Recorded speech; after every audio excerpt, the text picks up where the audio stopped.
Correction de la dictée numéro 3. Alors quand vous écrivez une dictée, espacez bien les mots au cas où on ait à rajouter des lettres et sautez plus de lignes pour avoir la place de faire les flèches. Je démarre. Les créatures imaginaires. On entendait bien la liaison. Je vois les aussitôt. Je mets bien un S qui confirmait cette liaison. Les créatures imaginaires norvégiennes. Norvégienne, je l'ai expliqué dans la dictée précédente. C'est comme chinois, français, anglais, une nationalité, on ne met pas de majuscule. Les plus connus sont les trolls. J'analyse la phrase, je commence donc par les adjectifs. Comment est-il? Comment est-elle? Elle est imaginaire. Elle est norvégienne. Elle est connue. Je cherche le nom qui se rapporte à chaque adjectif. Qui est imaginaire? Les créatures. C'est donc le nom. C'est du féminin. C'est du pluriel. Donc, j'emmène le E, j'emmène le S sur l'adjectif. Qui est norvégienne? Les créatures également. Donc, les créatures donnent le E à norvégienne, le S à norvégienne. Qui est connu? Les créatures sont connues. À nouveau, j'amène le E, j'amène le S à connu. Les créatures imaginaires, on remarque l'adjectif est à côté du nom, c'est ce qu'on appelle un adjectif qualificatif épithète du nom créature. Norvégienne qui est à la suite sera aussi considérée comme épithète du nom créature. Je continue l'analyse. Nous cherchons maintenant le verbe. Le verbe être au pluriel, c'est sont. On pose la question qui sont? La réponse est les créatures imaginaires norvégiennes les plus connues sont.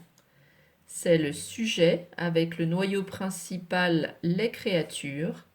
Et donc, elles au pluriel, ça donne bien la terminaison nt du verbe.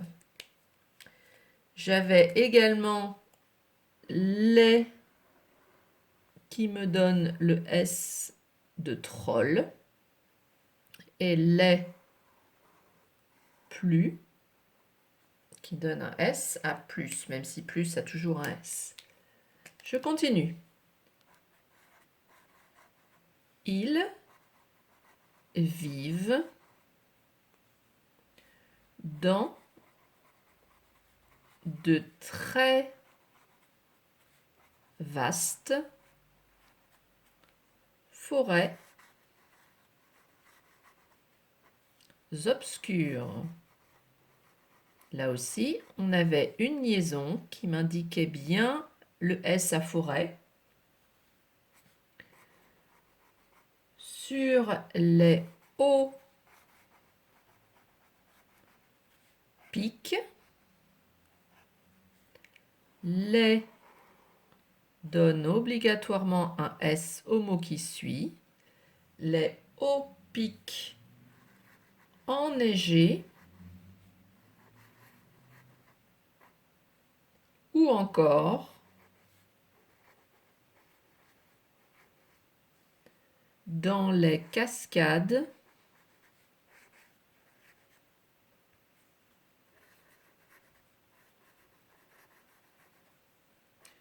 rugissantes.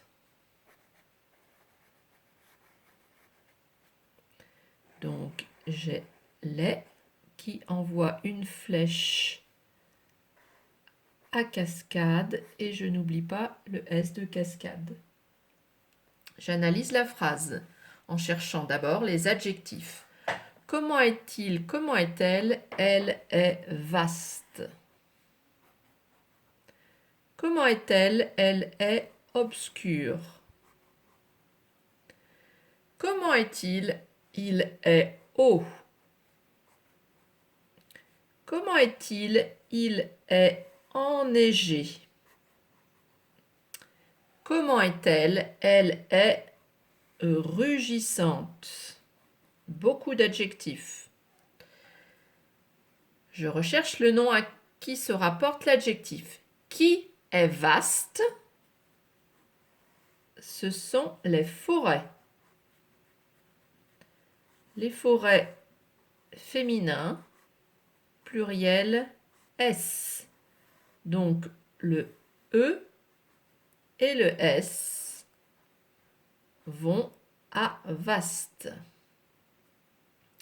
Qui est obscur? C'est aussi les forêts. Donc le E et le S vont aussi à obscur. Qui est haut? C'est le pic. Le pic, c'est du masculin, c'est du pluriel, et donc le S est mis à l'adjectif. Qui est enneigé? Également les pics. Donc, je mets le S à enneigé. Qui est rugissante? C'est la cascade qui est rugissante. C'est donc le nom. Une cascade, c'est du féminin. Il y a plusieurs cascades. C'est donc du pluriel. E, S, A rugissante. Je cherche le ou les verbes. Que font-ils? Ils vivent. Qui vivent? C'est il, le sujet. Il donne la terminaison du verbe ENT. Fin de l'analyse de cette phrase. Je rappelle que pour avoir le son S entre deux voyelles, il faut mettre deux S. Si on n'en met qu'un, ça fait rugisante. Donc ça ne convient pas. J'ai un T à O parce qu'on peut dire haute. Enneigé, c'est donc de la famille de neige. Et la neige, c'est EI. Ils peuvent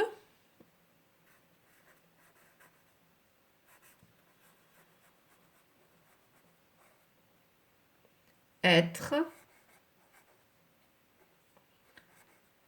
de taille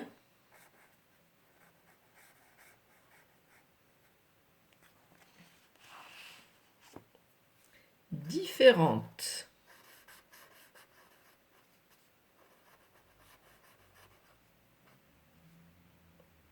Et ont des apparences variées.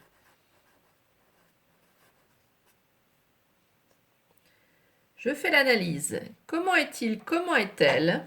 Elle est différente. Comment est-elle? Elle est variée.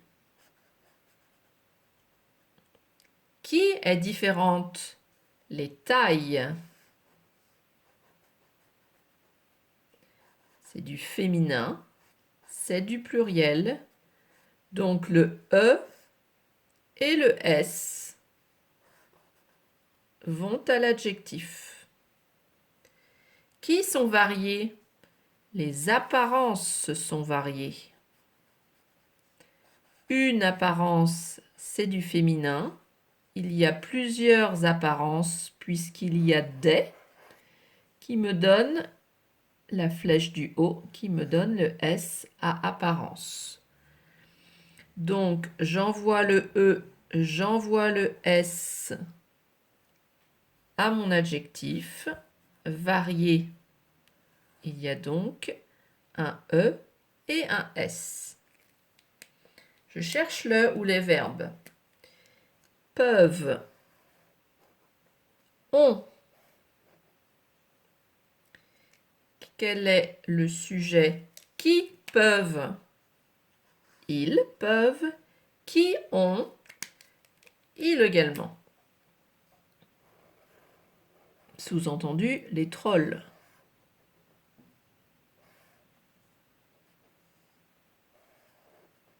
Et donc on, N, T. On se rappelle aussi que pour connaître la différence entre l'homophone on, on-ont, le verbe ont peut être remplacé par avait et avait des apparences variées. Voilà pour aujourd'hui.